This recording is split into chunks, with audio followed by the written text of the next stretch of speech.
On April 18, 2008, southern Illinois and the surrounding states were reminded they lived close to the New Madrid fault line.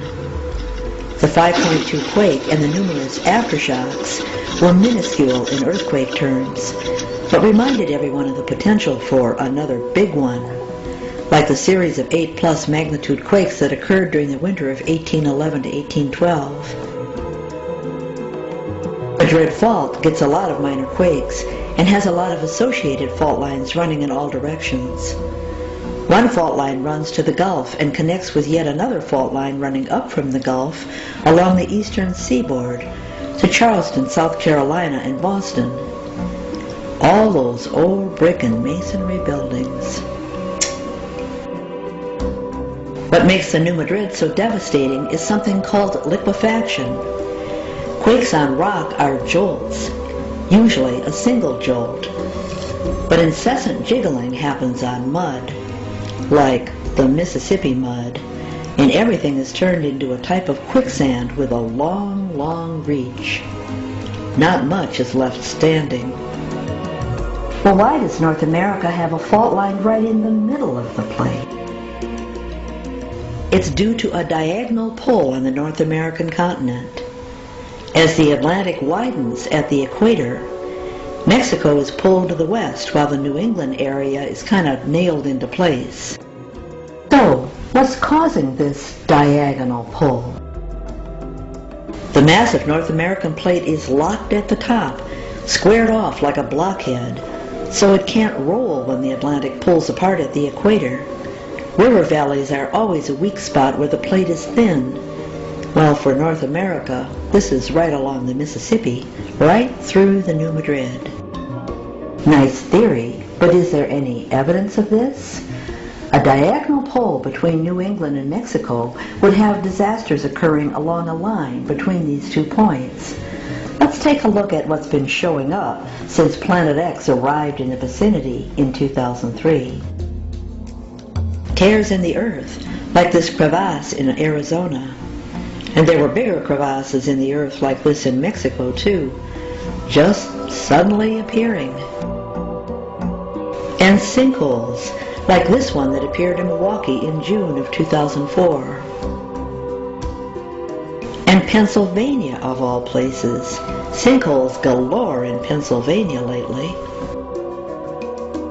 Landslides and derailing trains on the East Coast, and breaking steam and water and gas line mains nationwide, and buckling roadways near Houston.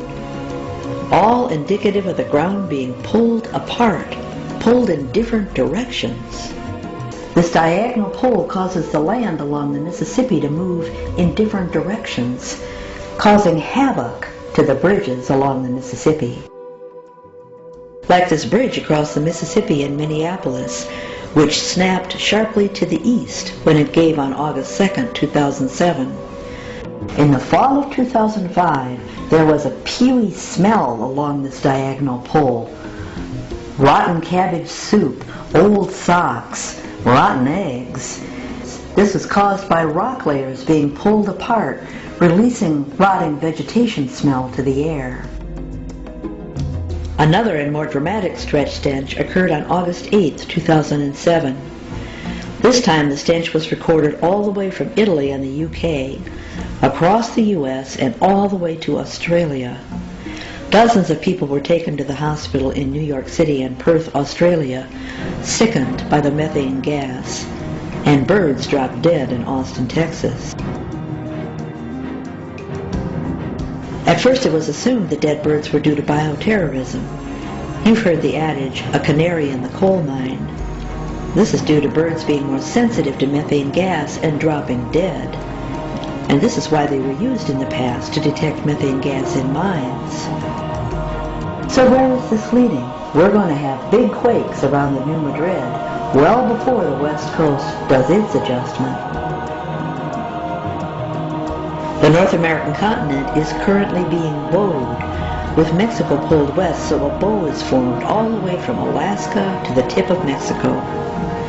At some point the New Madrid will give way, in fits and starts at first. After major adjustments in the New Madrid fault lines, the west coast will start to adjust, relieving the tension in the bow. There is pressure along the west coast, of course. This will only result in the predictable volcanic increases and west coast earthquakes. But the primary drama preceding the pole shift will be the ripping action that a plate unable to move must endure. The notable area of catastrophe during this is the eastern half of the continental U.S. From Houston to Chicago to New England, the diagonal pole will tear the underpinnings of cities.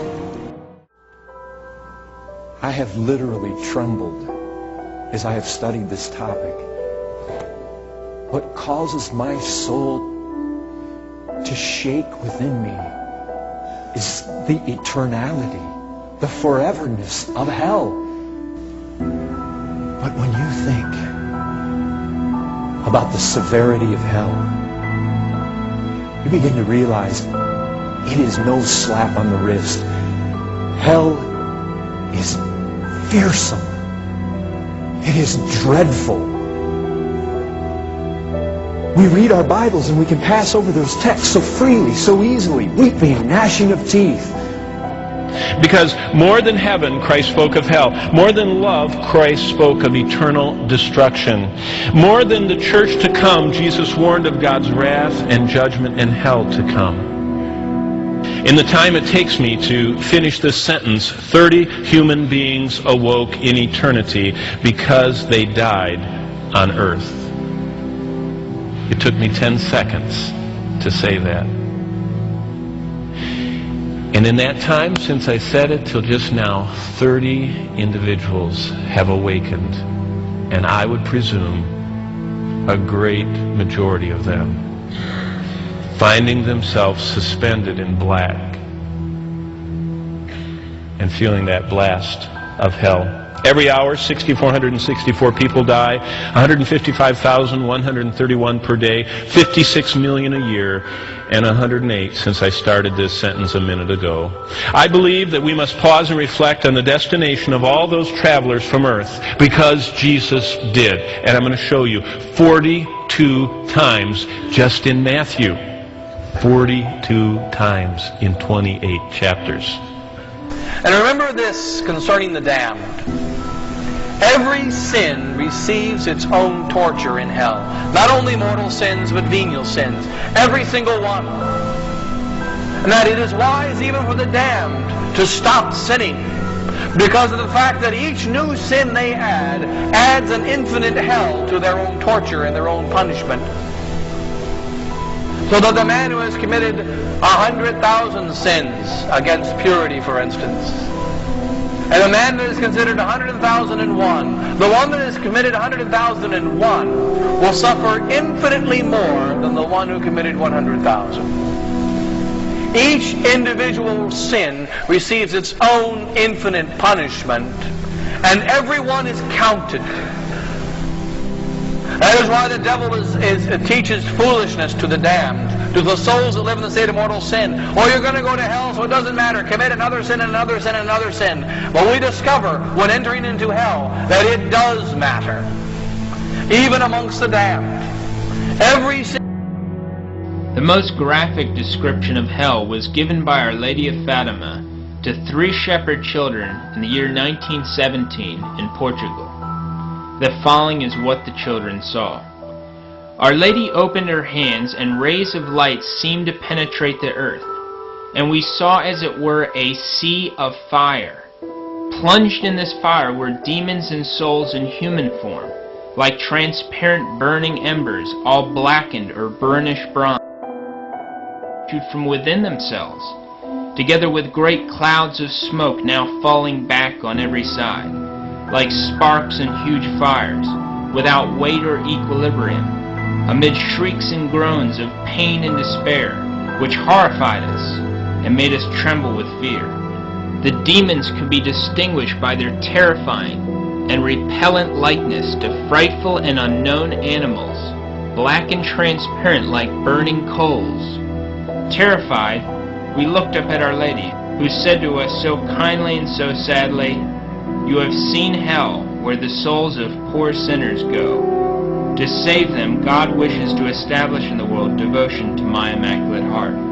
Our Lady of Fatima tells us, "More souls go to hell for sins of the flesh than for any other sin." She also stated, "Many marriages are not good. They do not please our Lord and are not of God." In Matthew 18, it speaks about the hell of fire. Hell is a place of fire. And you open that door, and there is a raging infernal fire inside that furnace. And Christ described hell as a fiery furnace. And imagine being pushed through that little hole, and then the door is shut. And it will never open. It will never open. You've burned yourself on the finger. If anything can be a